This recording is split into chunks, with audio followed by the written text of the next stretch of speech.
It looks like olive oil, it smells like olive oil, but is it really olive oil? The answer may surprise you. Food fraud is a silent yet widespread crime that affects consumers on a daily basis, often without them even realizing it.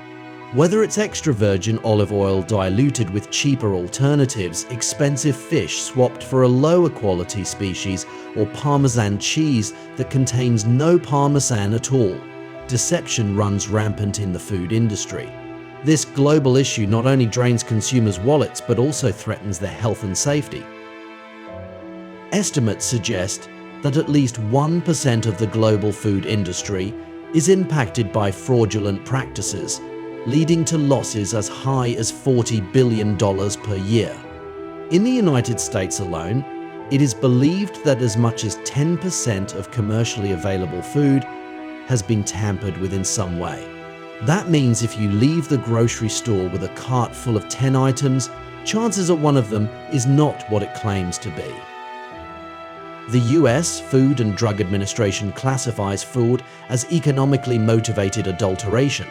This term encompasses a range of deceptive practices, including counterfeit products, dilution, substitution, and mislabeling. These fraudulent actions are often driven by profit, but their consequences go far beyond financial losses. Consumers can be exposed to unknown allergens, harmful additives, or even entirely inedible substances. Certain products are more vulnerable to fraud than others, particularly those that are expensive or difficult to identify by sight alone. Olive oil has been a target of deception for thousands of years due to its high market value. Fraudsters may mix it with cheaper oils and use additives like beta-carotene and chlorophyll to mimic the natural color and taste of extra virgin olive oil. A bottle labeled as 100% extra virgin may, in reality, contain little of the genuine product. Spices are another category commonly affected by fraud. High-value spices such as saffron can be bulked up with plant stems or other substances to increase weight and maximize profit. Even widely used spices like basil and chili powder are frequently subject to adulteration. Many consumers would struggle to tell the difference between authentic turmeric and a mixture of ground-up orange or brown-colored fillers. Seafood fraud is another growing concern. The US imports up to 85% of its fish, yet only 2% of imported seafood is inspected by regulators. Fraudsters take advantage of this oversight by substituting lower quality fish for higher priced varieties. White fish fillets often look similar, making it nearly impossible for the average shopper to distinguish between genuine red snapper and a cheaper alternative. Only an experienced chef or fishmonger can identify the difference with certainty. Food fraud extends beyond grocery store shelves and into the restaurant industry. Even upscale establishments may unknowingly serve fake or misrepresented products. For example, a high-end steakhouse may advertise Kobe beef when in fact, the meat is sourced from an entirely different breed of cattle. The deception is so widespread that even food manufacturers themselves can be victims of fraud along the supply chain. While some cases of food fraud involve simple substitution, others introduce non-food substances into products. Around 14% of reported fraud cases include the use of inedible fillers. In one infamous case, grated Parmesan cheese sold under a well-brand name was found to contain high levels of cellulose, an anti-clumping agent derived from wood pulp.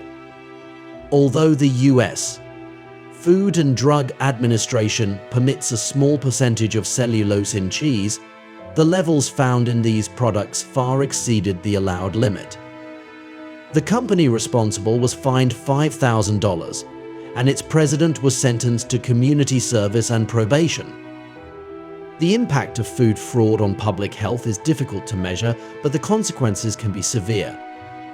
The Centers for Disease Control and Prevention estimates that 50 million people in the United States suffer from foodborne illnesses each year. Shockingly, the cause of illness remains unidentified in about 40 million of those cases.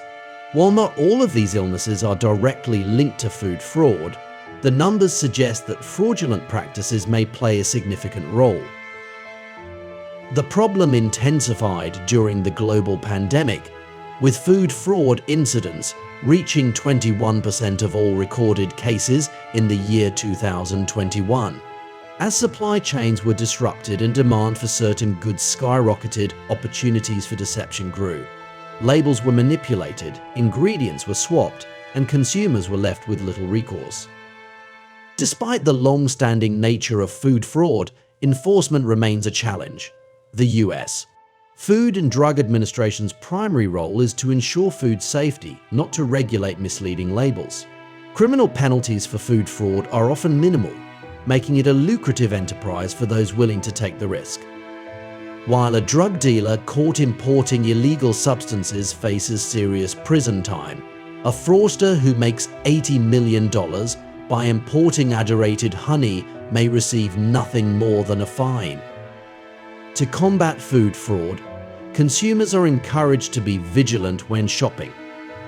Experts suggest asking 5 key questions before making a purchase.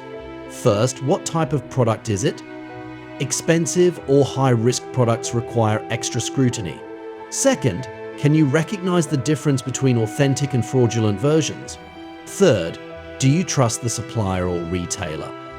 Fourth, are you buying online where supply chains are more difficult to trace?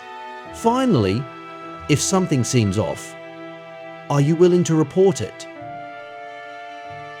Legitimate retailers value customer feedback and take complaints seriously. The fight against food fraud requires a combined effort from consumers, businesses, and regulators. Improved testing methods, stricter laws, and greater transparency in food sourcing can help reduce fraud. Ultimately, the goal is to create a system where food manufacturers can focus on producing safe and high-quality products without constantly looking over their shoulders. While there are many pressing issues in today's world, worrying about whether your Parmesan cheese is actually Parmesan should not be one of them. Until stricter enforcement and better prevention measures are in place, consumers must remain cautious and informed to protect themselves from being deceived at the grocery store.